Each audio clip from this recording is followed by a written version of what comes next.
COVID-19 in Illinois. Before I move to our update today, I want to take a moment to acknowledge the loss of a titan of state government, former Governor Jim Thompson.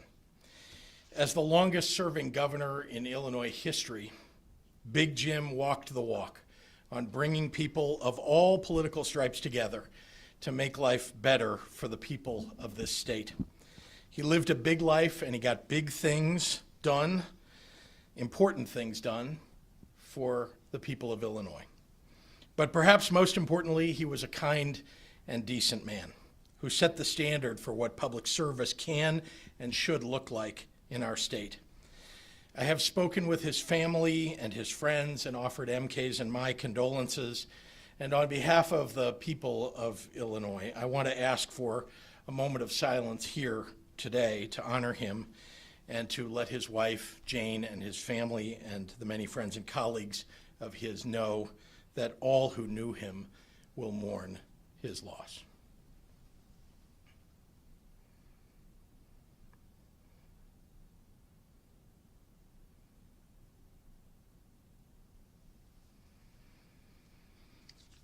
Thank you. May his memory be for a blessing. To help honor Governor Thompson, we are launching a virtual guest book that will be shared with his family. Anyone is invited to join in signing the guest book. You can visit illinois.gov/govthompson, GOVTHOMPSON, to add your name and share your favorite memory of our former governor. And now to today's update. As of yesterday, Region 4 of our 11 Restore Illinois regions, that's the Metro East region, is operating under stricter mitigation requirements after surpassing an 8% average positivity rate for 3 days in a row. And as of yesterday, the region now stands at a 9.4% positivity rate. The Illinois Department of Public Health worked closely with local officials in the region and counterparts across the Missouri border in St. Louis to put in place Tier 1 mitigations that account for the unique characteristics of the region.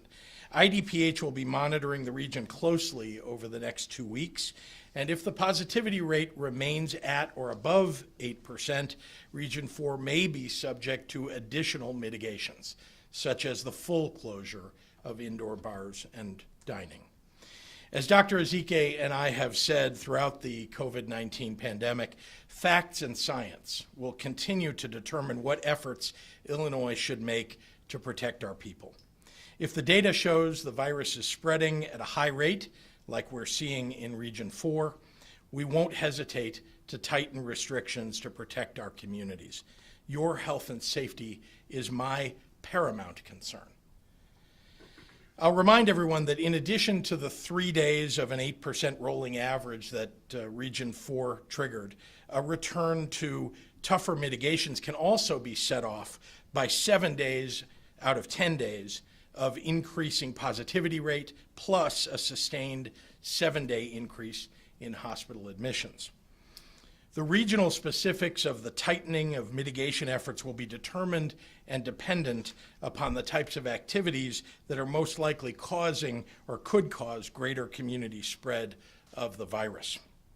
Across the state, our 11 Restore Illinois regions are trending in different directions, the majority of which are the wrong direction.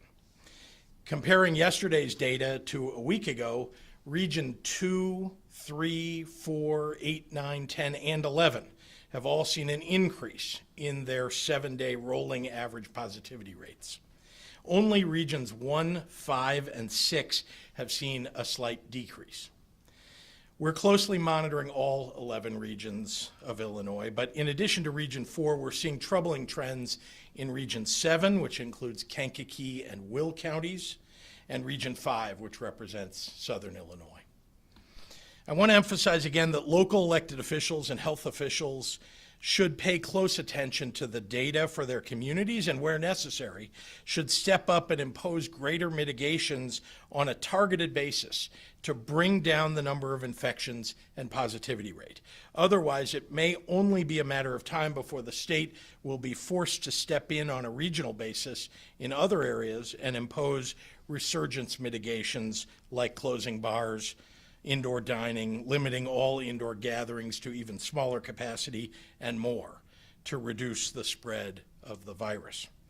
All of you at home and at work can also do your part. One of the principal reasons that Dr. Ezike and I come before you regularly to give you the latest infection numbers is because I want you to have all the facts so that you can make the best choices for yourselves, for your families, and for your communities.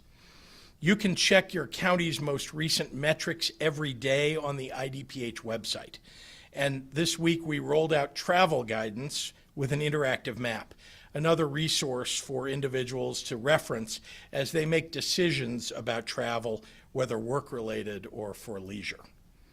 We're all in this together, and we're all safer and stronger when we go all in Illinois. Thank you, and I want to turn it over now to Dr. Ezike, our Director of the Department of Public Health. Doctor?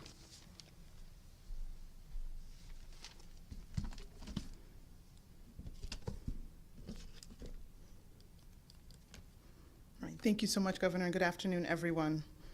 During each press briefing, I provide an update on the number of people who have contracted COVID-19 newly, those who've been hospitalized, those who are in the ICU, those who are on ventilators, and most painfully, those who have passed on.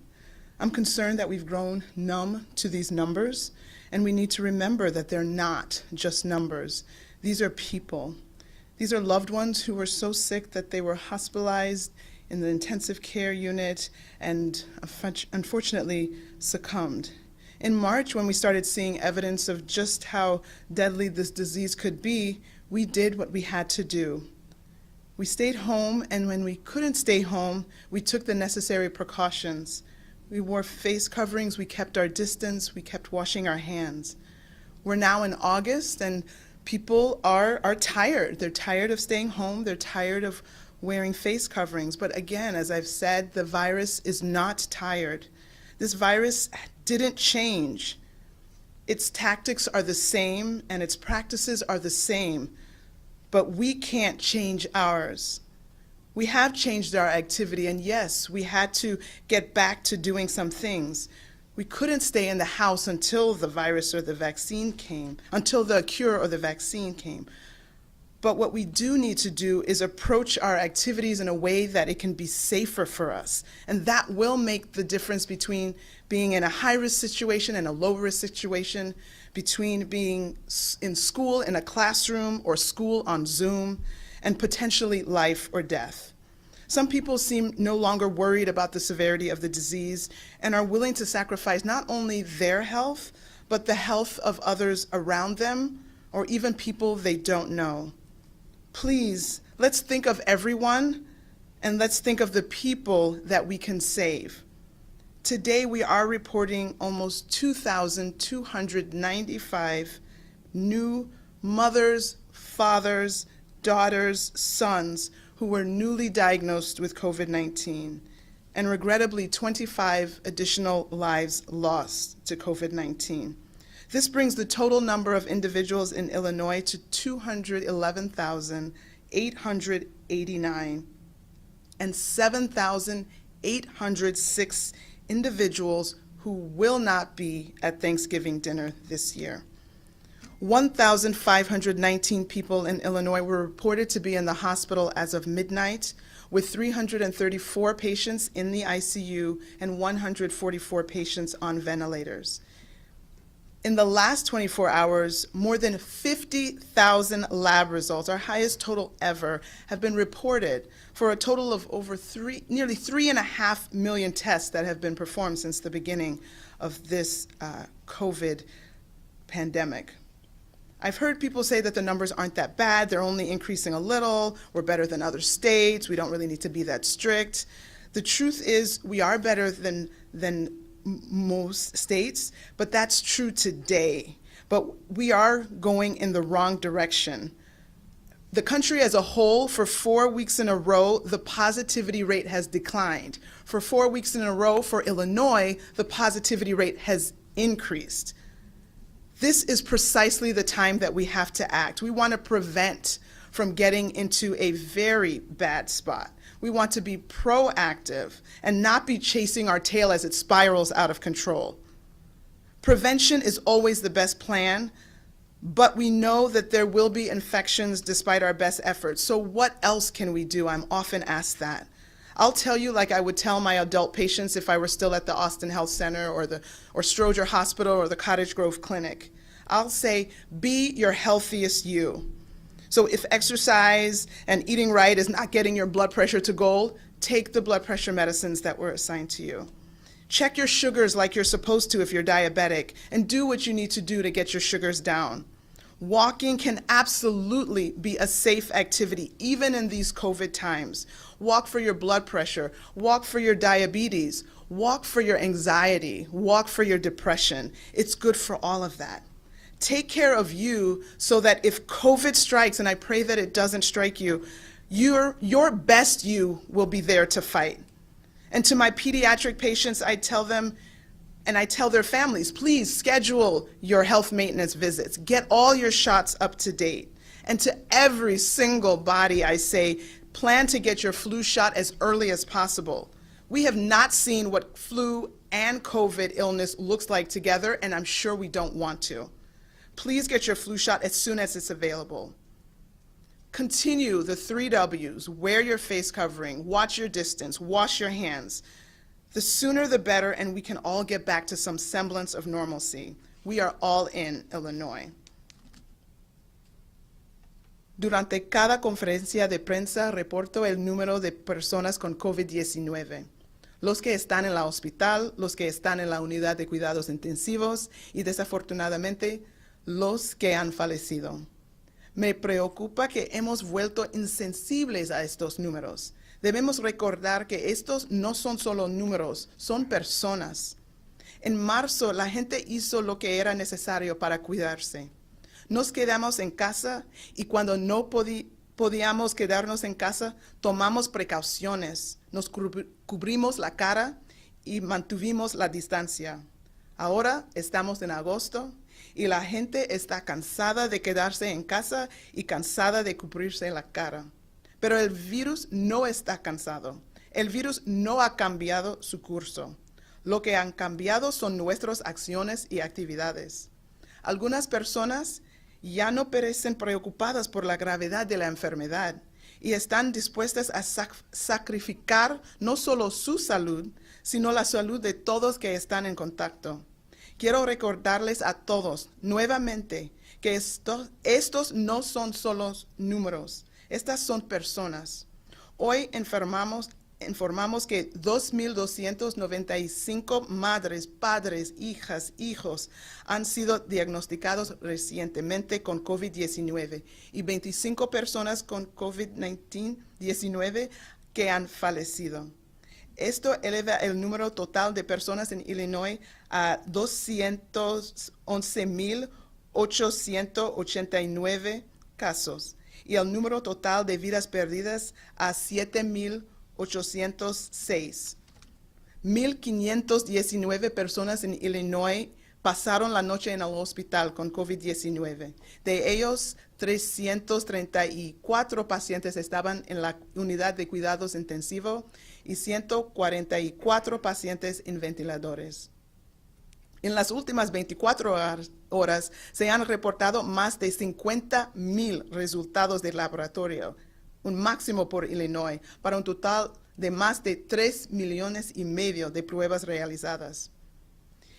Y yo escuché a gente decir que los números no son malas, que solo están aumentando un poco y que no necesitamos implementar medidas más estrictas. Queremos ser proactivos y no reactivos. No esperemos hasta que las cosas se pongan mal de nuevo. Por favor, use su máscara, lave sus manos y mantenga su distancia. Otras cosas de hacer, A mis pacientes pediátricos les diría a ellos y a sus familias que programan sus exámenes físicos escolares, que se actualizan todas sus vacunas. Por favor, cuando hagamos esto, podremos poner fin a esta pandemia. Muchísimas gracias para su apoyo. And with that, I will turn it over to Governor Pritzker. Thank you very much, Dr. Ezike. And before I turn it over to our next speaker, I want to share some of the best news that we've had since this pandemic began. The University of Illinois has just today received emergency use authorization from the Food and Drug Administration to run their saliva-based COVID-19 test at the University of Illinois Urbana-Champaign lab. This news puts the University of Illinois and the entire state of Illinois on the cutting edge testing innovation as a national player. And let me just say to President Killeen, the state of Illinois looks forward to your being your biggest customer. These are really tremendous developments. There are milestones yet to achieve, such as even more monitoring of test sensitivity, and then the need to scale up to meet demand. But Illinois' saliva test is less expensive, faster, and requires significantly less raw materials than traditional testing. Even among the very few saliva tests available globally, it's one of the least expensive and potentially most effective now on the market. If ongoing research continues to yield positive results, this has potentially game-changing implications for our statewide testing complex as well as for testing on a national level. Particularly for our high-risk communities and settings, this type of scalable product would allow us to mass deploy testing and better track and contain the spread of COVID-19. We're already working to deploy this to more public universities across the state over the next weeks and months, and exploring rolling this out to do testing potentially for K-12 schools and even more testing at our long-term care facilities as well. The potential here is enormous. I'm so proud, but not at all surprised, to see this type of groundbreaking work come out of our own University of Illinois. I want to applaud President Killeen and the entire research and development team at University of Illinois. I also want to acknowledge the work of Derek Lindblom and our DPH testing team, who are working closely with the university to assist in this potentially game-changing development. And with that, it is my pleasure to turn it over to the President of the University of Illinois, Dr. Tim Killeen. Doctor. Thank you, Governor Pritzker. Thank you, Dr. Ezike. And thank you for your leadership and your hard work on behalf of us all. Good afternoon, everyone. We are excited to be here. The University of Illinois system is proud of its leadership role in the fight against COVID-19 and its groundbreaking contributions to safety and to restoring the way of life that we all appreciate now more than ever. Serving the needs of our state is at the very core of our land-grant mission, and we have done it with distinction. We'll continue to do that during the crisis. Our brilliant researchers were behind epidemiological modeling that Governor Pritzker used to enact stay-at-home orders that saved many lives across Illinois. And our world-class health care team in Chicago literally saved lives on the front lines here and are currently conducting the vaccine trial, one of the most important ones.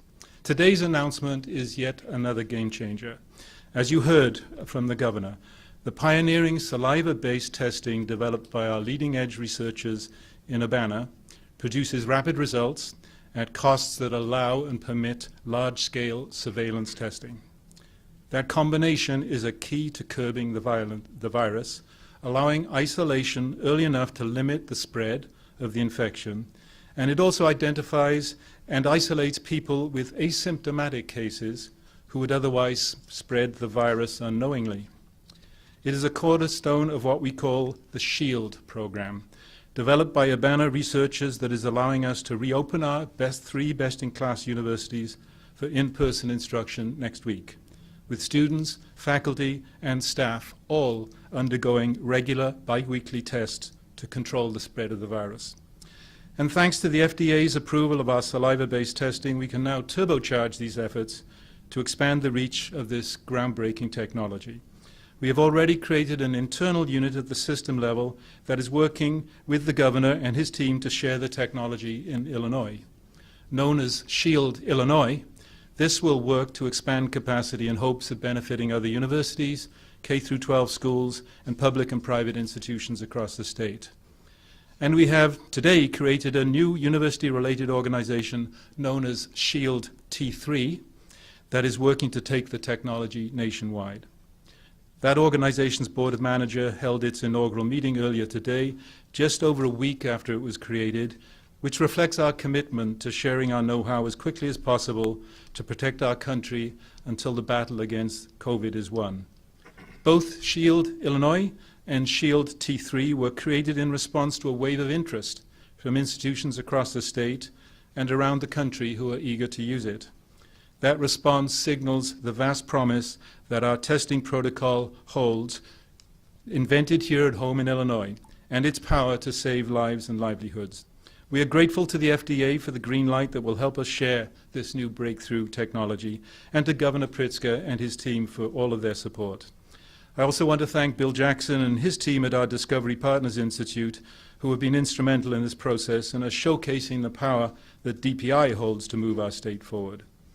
Now it's my pleasure to introduce my friend and colleague, Robert Jones, Chancellor of the Urbana-Champaign campus, who will talk more about SHIELD, how it came to be, and the leading-edge scholarship that delivered it.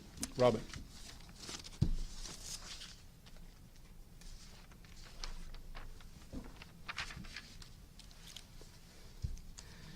First of all, let me start by saying thank you, President Killeen and Governor. Thank you so much. It's indeed an honor and a pleasure to be with you today. I think we all would agree that the FDA emergency use authorization is extremely exciting and important news for all of us in the midst of this pandemic. This is a critical new tool that we believe will let communities scale up their COVID-19 testing capabilities more rapidly in ways that are also more affordable. We are proud to be the university that is home to a huge team of amazingly dedicated, talented researchers who came together so quickly to move this test from concept to use approval in just a matter of months. I can only describe their collective effort as heroic, and I might also add amazing. They have worked tirelessly, and I mean exactly what I say with that word. This has been a 7-day-a-week, 24 hours a day effort since they began. And every single day we saw the progress, and every single day built more confidence in the test itself, and that it could be deployed more rapidly and at a massive scale. So let me give you an example of what I mean by massive scale. We tested 10,000 faculty, staff, and students on Monday. Yes, 10,000 faculty, staff tested on Monday alone. That accounted for about 1.3% of the total number of tests conducted in the country that day. 1.3%. That is why we believe that this test is such a breakthrough for our university, but perhaps more importantly for our state, for our nation, and for the world. It is not often that you get to see scientific breakthroughs roll out before your very eyes. But that is exactly what we had the pleasure of experiencing this summer as we watched Dr. Marty Burke and all the members of what we call our SHIELD Targeted Test and Tell team. It is now my great pleasure to introduce someone who can really explain in much more detail how this test came about and just how important this breakthrough really is. And that is a person whose name you've heard several times and you will continue to hear as a coordinator of our effort, Dr. Marty Burke, who's the Associate Dean for Research of our Carle, Illinois College of Medicine and professor of chemistry and has been to the convener of our SHIELD team. Give me great pleasure to introduce someone that is really, along with his amazing team, that is doing what a land-grant university like Illinois is supposed to do, and that is go out to serve the public good. Marty.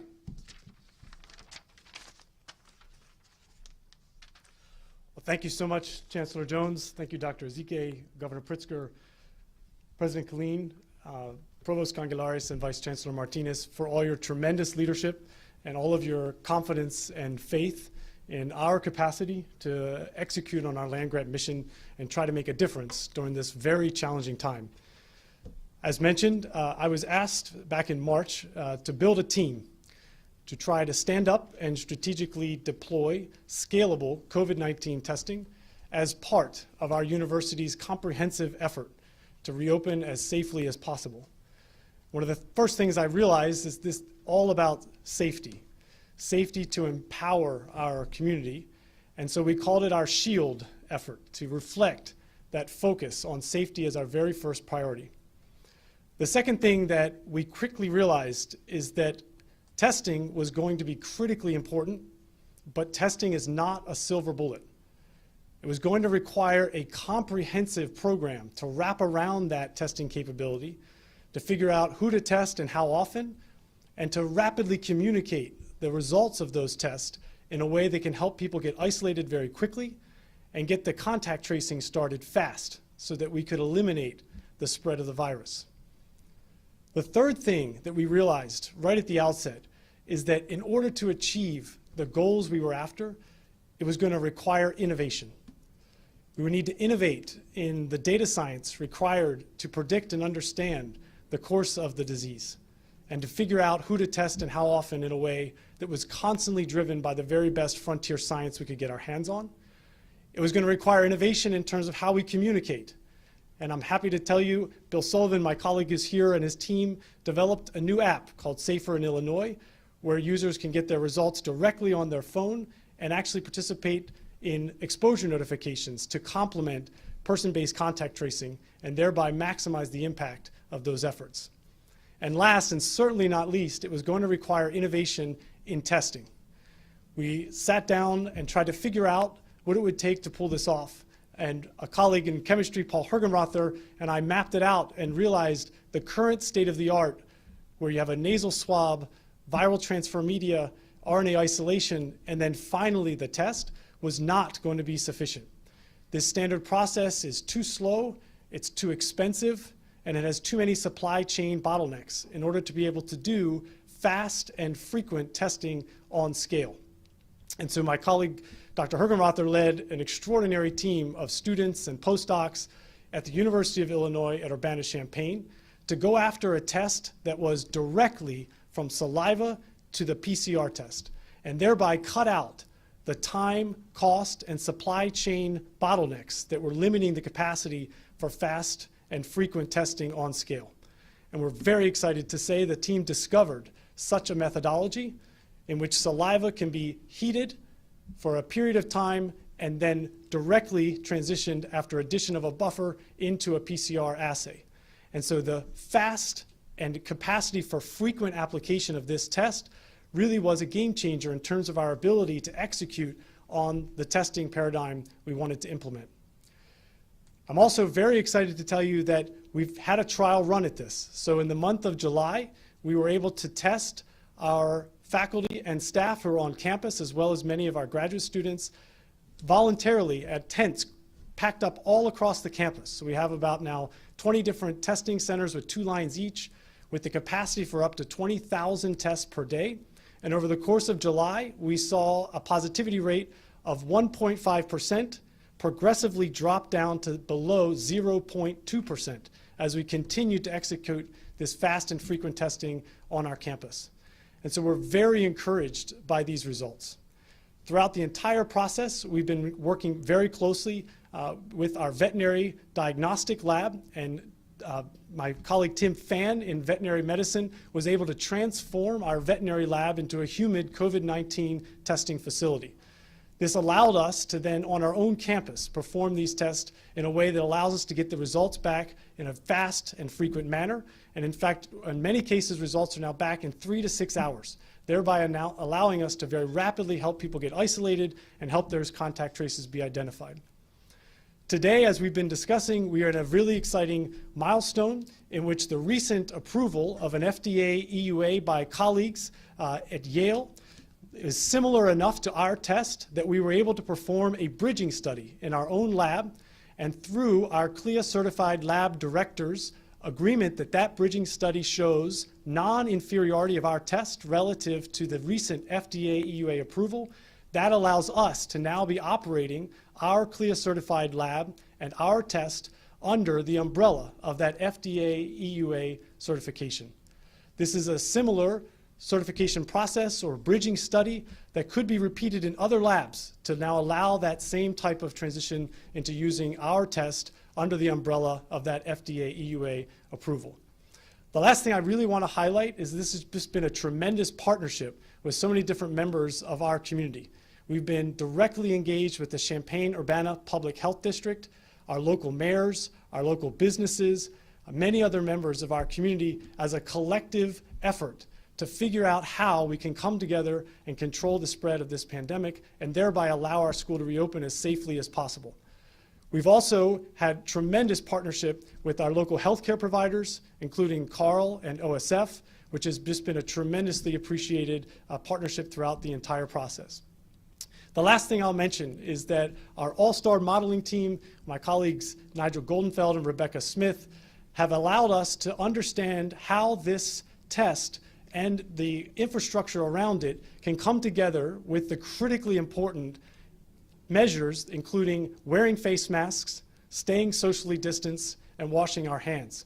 And it's really when all of these things come together that the modeling predicts we have a real chance of getting the pandemic under control and reopening our society as safely as possible. The way we like to say, this is 2020, not 1918. We'd like to go on offense as much as we can and really find a way to reopen society and enjoy so many of the things that we all care so much about that we've been missing out on because of these struggles and challenges associated with this pandemic. We're very hopeful that this now fast and frequent testing capability could be a way in which, with all of those other critical measures in concert, that we could find a way forward to do that. As Chancellor Jones mentioned, we are a land-grant institution. We feel very passionate about our commitment and our duty to serve the public good. And we are now working very closely with Bill Jackson and the Discovery Partners Institute, with Jay Walsh, and with many other partners to figure out how we can try to make this testing capability as available as possible to many other groups and really try to maximize its impact. And we're going to be working very hard to continue to do that in the weeks and months to come. Thank you so much again for the opportunity. Thank you for your leadership, and we really look forward to working with everyone to try to make a difference during these really challenging times. Thank you. Thank you, Dr. Burton. Governor Pritzker. Thank you. Well done. Thank you very much, and I'm happy to take any questions from members of the media. Hey, thank you. Maybe Dr. Burke one more time. Yeah. Because is this similar to, as I've been reading quickly while you're speaking, what the NBA has been doing with the Yale study, and that's why the NBA has been so successful? And tell us a little more about the cost, what that would mean to anyone taking this test. Sure. And I know you say soon, but people want to know, do you think this test will help those who are trying to open their schools within a month, 2 months? What do you see as a timetable? Great. So first question about, is this similar to the Yale protocol and what Yale has been doing with the FDA or with the NBA? Yes. So our method is very similar to the recently approved Yale method. It's similar enough that we were able to perform a bridging study and thereby operate under the umbrella of that FDA EUA. Importantly, it's different enough that it has unique features that make it very well suited for scalability, which we're really excited about. And we're seeing those features play out in our own work that we've been doing at the University of Illinois. The second question was about cost. As you know, a lot of these tests are very expensive, which is a big bottleneck. We're very excited that if you just look at the reagents required, our test is down to about $10 per test, which is a substantial reduction in cost relative to currently what's being utilized. The last question you asked me was about time. We hope that we can work together to figure out how to get this test in everyone's hands as fast as we can, and we're going to work very closely with many different partners to achieve that. So that's definitely our sincere effort at this point to speed that process along as much as possible. Can you give us a time frame? Can you be a little more specific? I understand the question. We like to underpromise and overdeliver, so I don't want to kind of give a specific time frame because I don't think we yet exactly know. But what I can tell you, we are fully committed to doing everything we can to try to work together to make that happen as soon as possible. Can you talk about when you saw the positivity rate drop from 1.5% to under 0.2%? Can you kind of put in layman's terms how stunning a drop that is? Yeah, so that's my favorite data plot I've ever seen. It was when I really started to understand this is going to work. So we are very hopeful. You know, I'm a data-driven person, and when we saw that plot fall, I think we started to feel very optimistic. I want to point out this only works if everyone continues to do their part. If you walk down to the University of Illinois, people are wearing masks, they're staying distanced, they're washing their hands, and we are so proud of our students who are coming back this week. We've seen the passion in their eyes and their commitment. We're all in this together, and we would love to be the example to the world that we can do this, but everyone has to do their part. And I think seeing those numbers fall and being in an environment where it was working, honestly, it gave me hope. Right? We can go on offense here and figure out a way to innovate our way out of this very difficult situation. At Illinois, we love to innovate, and this has been, I think, one of the most important opportunities to try to do that. So yes, that data, I think, is really important, and we're looking forward to hopefully seeing a very similar thing when we welcome our students back. Can you explain that? Because is it the test has made that go down? I mean, or is it because you know faster now who has it? Yes and yes. That's exactly the key. Say that for me so I can repeat that. I think So she can put it on the air. and my colleagues Nigel Goldenfeld and Becky Smith taught us this lesson. Speed is the key. So fast and frequent. So if an individual is infected, they are unfortunately in a position, you know, during a certain period of time where they can spread COVID-19 to many people around them. So the faster we can find individuals who are positive and get them isolated, the better. And if we can do a fast test and we can do it frequently, finally the numbers tip and suggest we can defeat this virus. So this is great news, and you hope to have this in elementary K through 12 schools so that we can go back to in-person learning? We're very hopeful that eventually we can achieve that. And again, we're partnering to figure out how we can try to achieve that goal. It's a critically important goal. We fully understand how important that is, and we want to do everything we can to achieve that. I'm getting a question from another reporter, Amanda Vinicky from WTTW. Evidently, there are some places in Chicago already doing saliva tests. The Maria Saucedo Scholastic Academy, Handsome Stadium parking lot, for instance. What technology is that using? How is it different? Great. So I don't know exactly what technology the others are doing, but it's actually, as you can see, there's a huge surge now towards saliva-based testing. It's a tremendous opportunity. There are major advantages for saliva relative to the nasopharyngeal swab. Scientifically, I think there's increasing evidence this is the medium that matters. So we spread COVID-19 through saliva droplets primarily, and so you're testing the exact medium in which that infectiousness is likely to occur. It's also much easier to collect. It requires less PPE, doesn't necessarily require direct engagement with the healthcare worker. And as we've shown, the process can be then very fast because if you use the direct saliva assay that we've developed, you can skip a lot of the supply chain bottlenecks. There are other saliva-based tests that were approved earlier, which is great. One of them out of Rutgers, which still involves RNA isolation, but this really helped, I think, pave the way in terms of showing how useful this could be. And then we've already mentioned that Yale has in parallel developed a direct saliva assay that was recently approved, from which we've bridged, and they've been working with the NBA and showing really exciting results there as well. So we think there's a lot of momentum in the direction of saliva, and we think that's for very good scientific and logistical reasons. Can you clarify too the approval, like technically speaking? Sure. Is that preliminary approval and then there'll be a final approval, or the exact process there? Great. So a CLIA certified lab has the discretion under their CLIA certified lab director to perform what's called a bridging study. So we performed an assay in our lab where we directly compared the recently approved Saliva Direct that was approved this Saturday from Yale, and we compared that to our test, and we serially dilute the samples and look for the limit of detection. And what we found, in fact, in those studies, that our test was in fact even more sensitive than the recently approved Yale assay.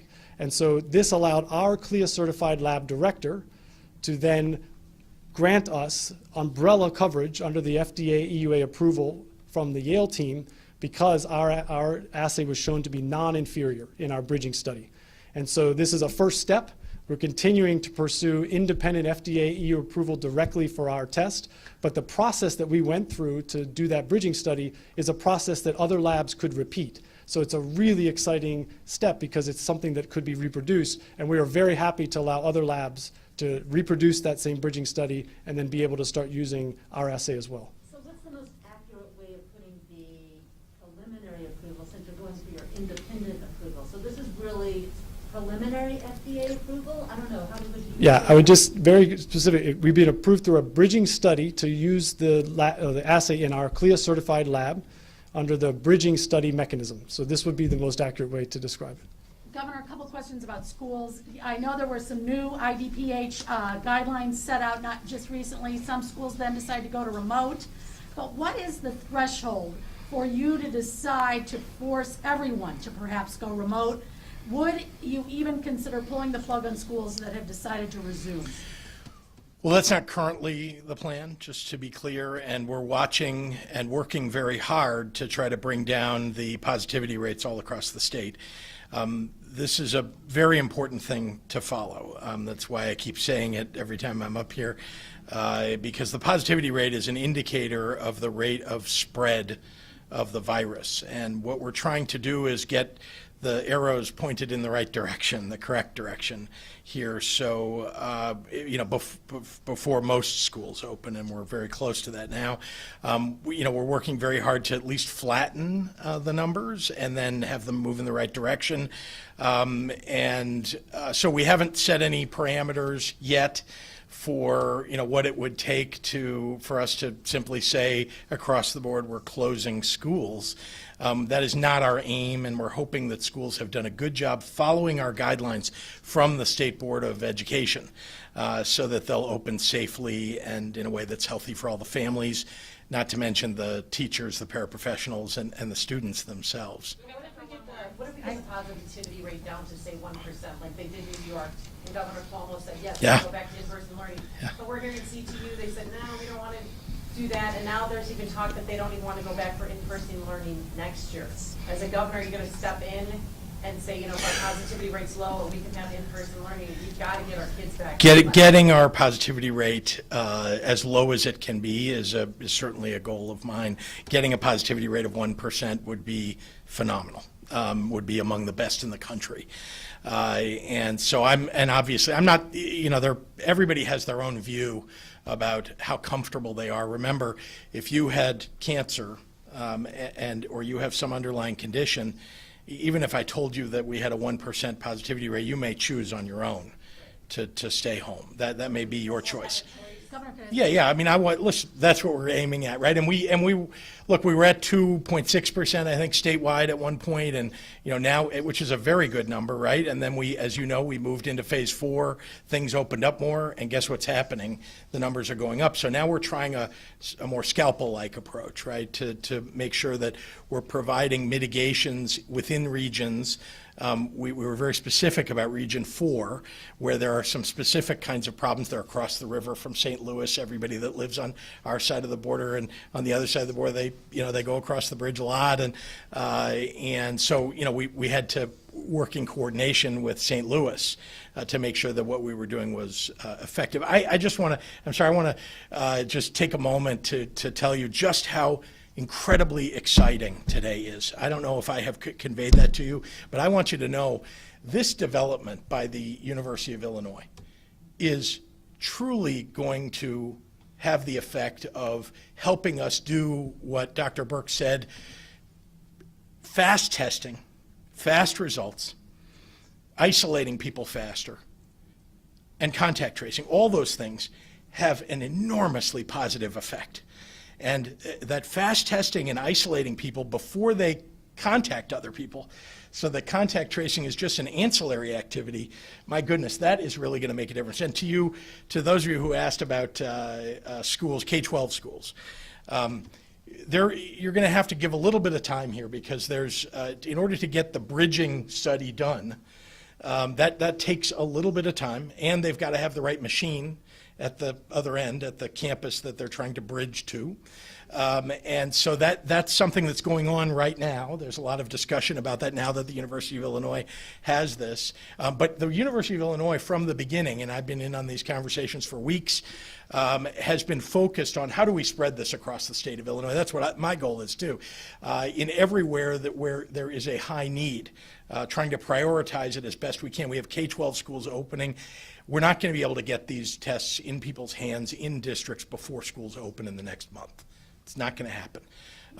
However, over the next couple of months, there is the possibility that with these bridging studies, with greater approvals, that we'll be able to do much, much more across the state. And the state of Illinois is a partner in that endeavor. Can I please have one political question? Yes, Okay. one political question. Graduated tax. All right, 2 questions. Yes, ma'am.